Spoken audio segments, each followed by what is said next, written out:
Canelo and Khan Saturday night at the T-Mobile Arena. And a guy whose name is inherently mentioned when you're talking about the great middleweights in the world is the man who's sitting with me right now, Andre Ward. How are you, sir? Good.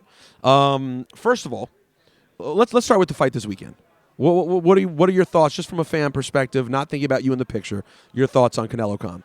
Yeah, no, I think obviously for those that don't know, Amir Khan, he trains with me and my team, and my coach Virgil trains him, and so I got a little bit of a dog in the race, but just from a pure objective standpoint, it's not going to be easy for Amir, but I don't think it's going to be easy for Canelo either. Canelo has a lot of power, a lot of strength. I think a lot of people are jumping the gun, just feeling like that's it. Like as soon as he touches Amir, the fight's over.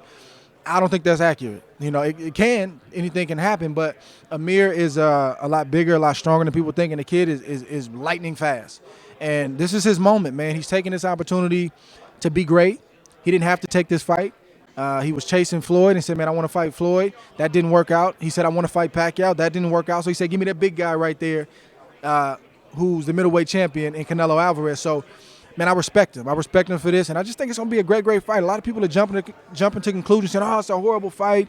Amir's outmatched. Just sit back and enjoy it. Let it play out. Yeah, I agree with you completely. For me, it's like, let's see what happens. When I saw I didn't realize till my man at one of the books today sent me the lines, and I didn't realize just how big a dog Amir was. Yeah. And I know that they would say the smart money would be on Canelo, but, Yeah. I mean, as far as getting – in terms of a payout with an underdog fighter – who you're not going to get an underdog this good. You know what I'm saying? So I like the idea of throwing some money down on Amir Khan. Now, should Amir win this fight, obviously it'll be a huge moment, especially, it's going to be it'll be a very partisan crowd, a very Mexican crowd, which I'm very excited about. It makes a great environment. Some of the best fight fans in the world. And of course, this is the fight against Trump.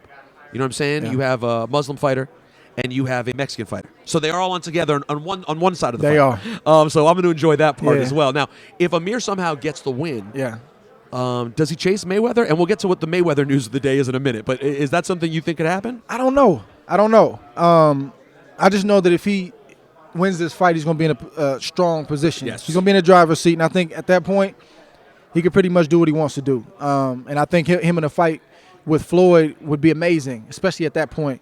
And I don't know what the news is of Floyd. I didn't catch that, but you got to heard that yet? No. Oh, I'm going to hook you up. Yeah, please do. Are you ready? Yeah, what happened?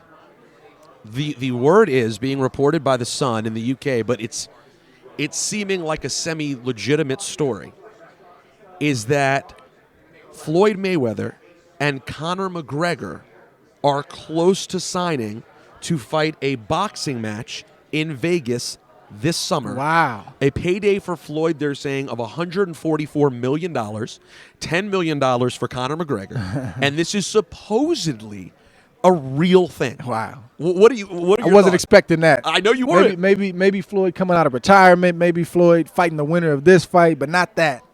Do you think it's I would feasible? watch it. You would, right? I would watch it. It would be a spectacle. Yeah. And, I would watch it. I mean, I think especially now, like, people got to realize with Floyd, he sits back and he watches, even when you think he's not watching. He's posting things about his vacation and work, but he's got his finger on the pulse of the sport and what's happening. And he's going to be watching this fight because if something happens where people are demanding a fight and he sees, you know what, this makes sense, he's probably going to jump on it. And dollars, yes. I can't speak for Floyd, but if history tells us anything, that's kind of what he's done. Conor McGregor, it's a spectacle. But he cannot win that fight. Conor McGregor? Yes. How can Conor McGregor catch Floyd Mayweather? Floyd in a boxing? Mayweather's, I don't know.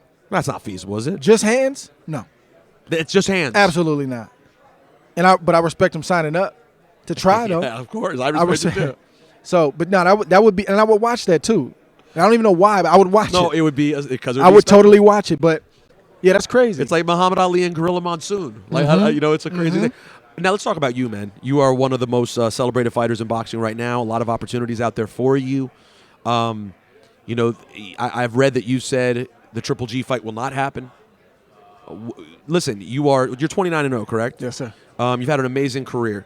But like Triple G, the time to you have an opportunity, in my opinion, to really cross over, right? Like the world is still craving another really mainstream fighter. You're the perfect candidate, a biracial American great fighter with an undefeated record.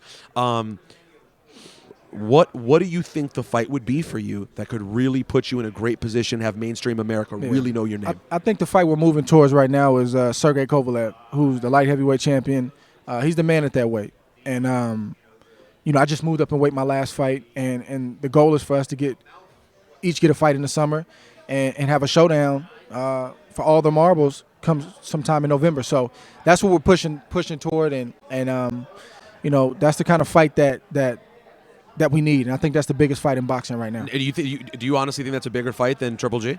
I can't say. I can't say, but I'm not even interested in talking about Little G because, like, it gets to the point where if there's really no potential for a real scrap, I get disinterested. And he's passed on you before. He's passed, and it's almost like kind of like the Floyd Pacquiao thing all over again, where it's like names are being used for promotion and different things like that, and I'm just not with that, man. I'm very simple and I'm very old school, man. And boxing ain't that hard. It's 2016. But it's the money. We got phones, we got emails, we got fax machines, you can scan it and fax it. It's a lot of ways you can get a contract to an individual. Yes, and we've done that. And at the end of the day, we shot our shot, and they turned it down, and we moving on. But if the opportunity then presented itself, and I know you said you're done, so it's the last thing I'll say. But if the dollars made sense and they said, listen, we're not going to run this time. We want this. Not this time. We want this fight right now. For you, it could be a huge payday, and it could be a win over Triple G. Could definitely put you – I'm telling you right now because I'm a good example of someone who loves boxing, enjoys it, couldn't recognize Kovalev necessarily in a lineup. True. Whereas I would pay the pay-per-view money to see you in Triple G. So are you telling me that under no circumstance would you take the fight at this point? The terms would have to be right. People got to realize that, he's 160 pounds, and I was 168. If I pursue the fight being 168 pounds, what are they going to say?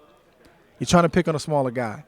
And I would never do that. That's not how I'm built. So, but when I heard my name mentioned, when I heard my weight class mentioned, they got my attention. Let's talk about it. So we did what we did. We made the offer. They said no. I'm up to 175 pounds now. It's unfortunate. I think that would have been a great fight. I don't think that would have been an easy fight for either man. But that's a tough. I mean, you trying to move, even if you meet in the middle, that's a long way for you to go. That's what I mean. That's what I mean by that. It's not that So what's your walking weight right now? It's tough to say. I don't like to talk about it, but it's believe me, it's better than my walking weight. All right, you're fine. Close. Okay. I'm close. You're close. You're almost ready. I'm close. So when will we see you and Kovalev or see you and someone in the ring? When's the next time we see you? Summertime. That's what we're working on right now. Nothing's done, but I think we could be close to announcing something. And I'm trying to get 3 fights this year. I haven't fought 3 times in 1 year in a long time, so I got to put in some work this year. But this year, man, I'm coming for everything. Now this is a great opportunity for you. And listen, undefeated record. It certainly feels that after boxing, which is a ways away, you could easily step behind the microphone and do that and have some fun doing that. Yeah. You got a bright future, man. I appreciate you, man. That's my passion. Commentating, broadcasting, even radio. Like, the more I do radio, the more I appreciate radio, the more I love it. Yeah. And it's a fun business. I was just telling my son, he's like, man, I don't understand. I said, trust me, radio is fun, especially when you do it with someone. So, I appreciate that, man. And obviously, man, I'm always thinking about my exit strategy. Boxing is who I am. Boxing is what I do. It's not who I am.